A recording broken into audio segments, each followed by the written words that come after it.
Welcome to the deep dive. Today we're tackling something really important. It's this growing feeling that just a few big tech companies are getting all the control over AI. Yeah, it's definitely a hot topic.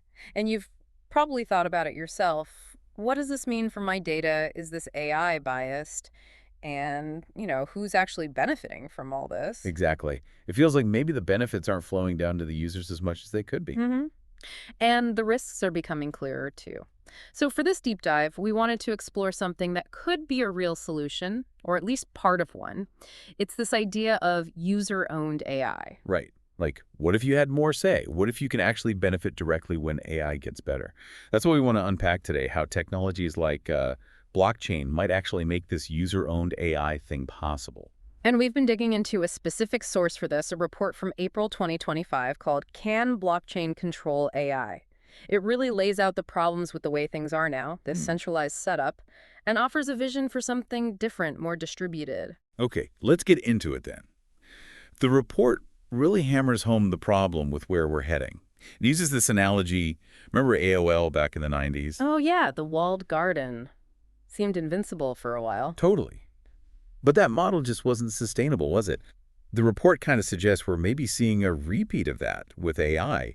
Just a couple of massive players basically setting all the rules. And it puts the people actually building these AI models in a really tough position. They make this incredible tech, but how do they make money from it? That's the dilemma, right? Yeah, do you go open source and maybe struggle to fund the work? Or do you keep it closed, proprietary? But then you become that central point, that gatekeeper. The report calls it a locus of control or a permissioner.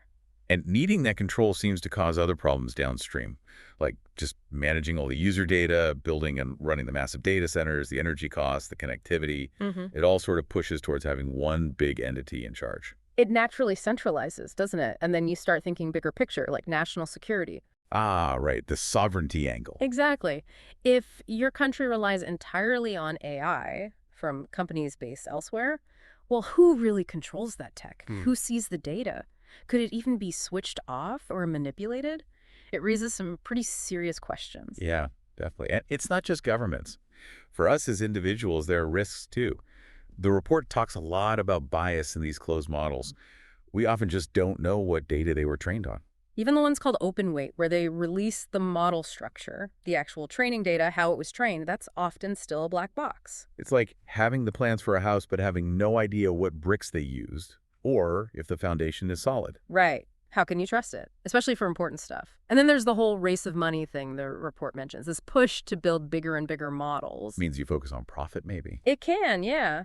It might incentivize things like, I don't know, subtly injecting brand messages or ads into the AI's answers. Is it helping you or is it just trying to sell you something? And finding good, clean data to train these things on is getting harder too, apparently. hmm The report mentions this idea of the dwindling open web. Yeah, more walled gardens, more junk content, fake stuff, even deliberate attempts to poison the data AI learns from. It's messy out there. Okay, so that's a pretty challenging picture.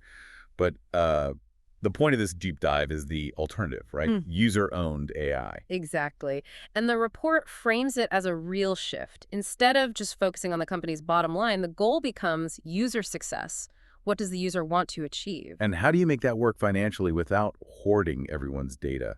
That seems key. Well, this is where decentralization comes in, often using tools from the blockchain world.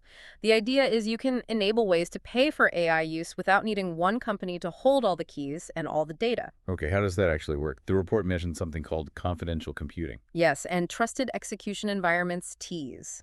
This is really interesting tech, supported by hardware makers like NVIDIA and Intel. Yeah. Think of it like a super secure black box inside the computer chip itself. A black box inside the chip. Kind of, yeah. It's an encrypted, isolated area.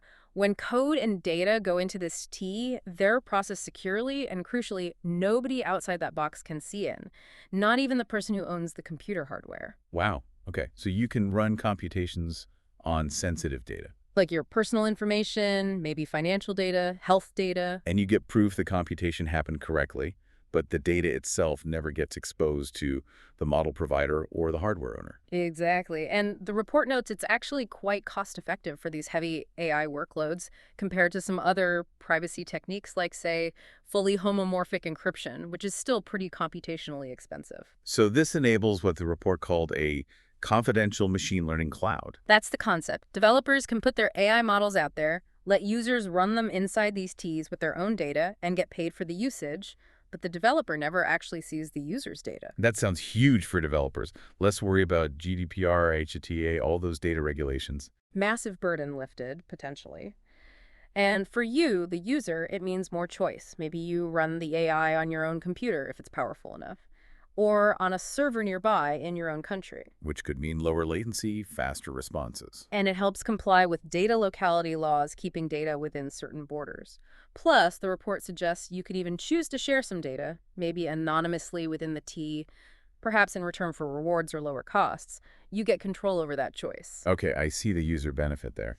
And for the developers, it simplifies things internally too, right? Because even their own engineers can't just peek at sensitive user data if it's locked in these secure enclaves. Precisely. It protects data from external and internal threats. The report even mentions combining this with other techniques like multi-party computation, MPC, for even more complex secure scenarios. And then there was this idea of shade agents, using Ts and smart contracts.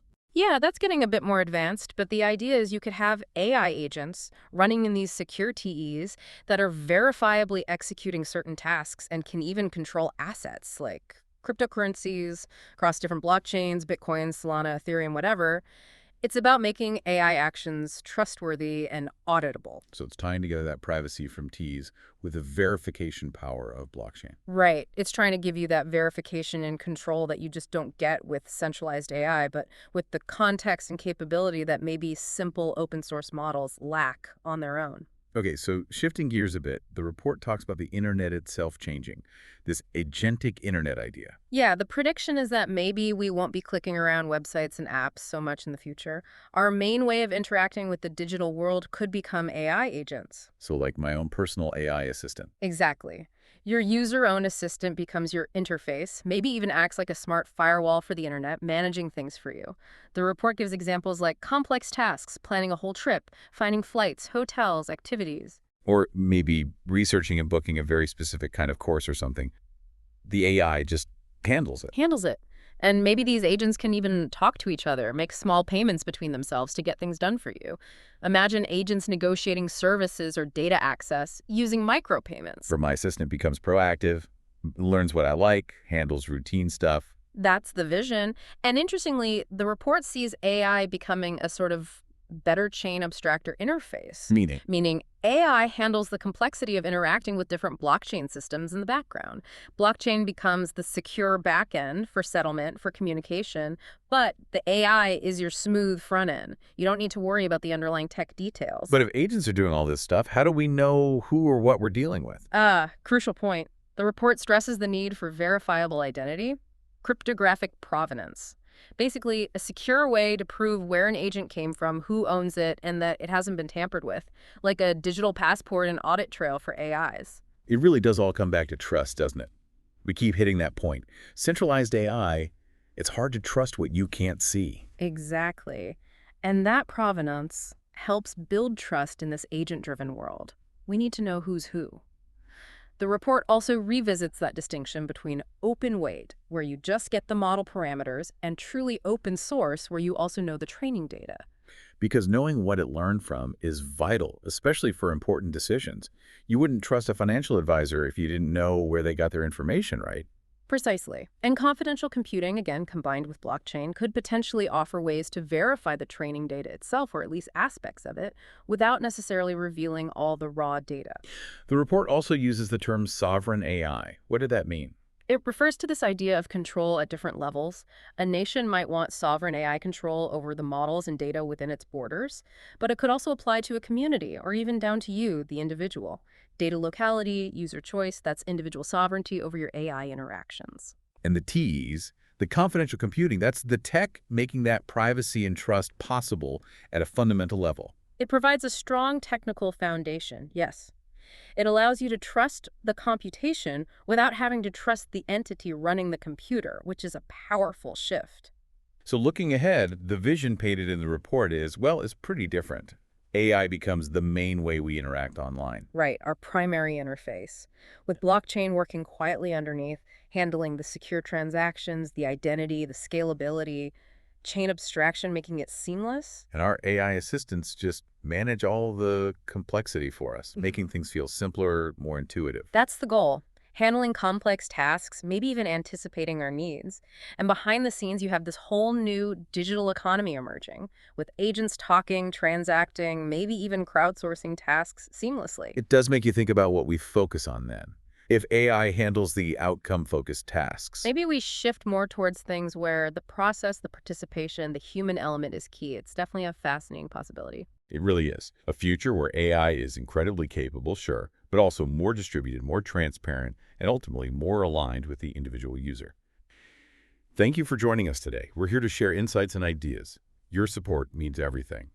If today's discussion sparked an idea or helped you, let us know. Drop us a line, leave a review, and visit agentfarm.ai for more tools and insights. Until next time, stay inspired.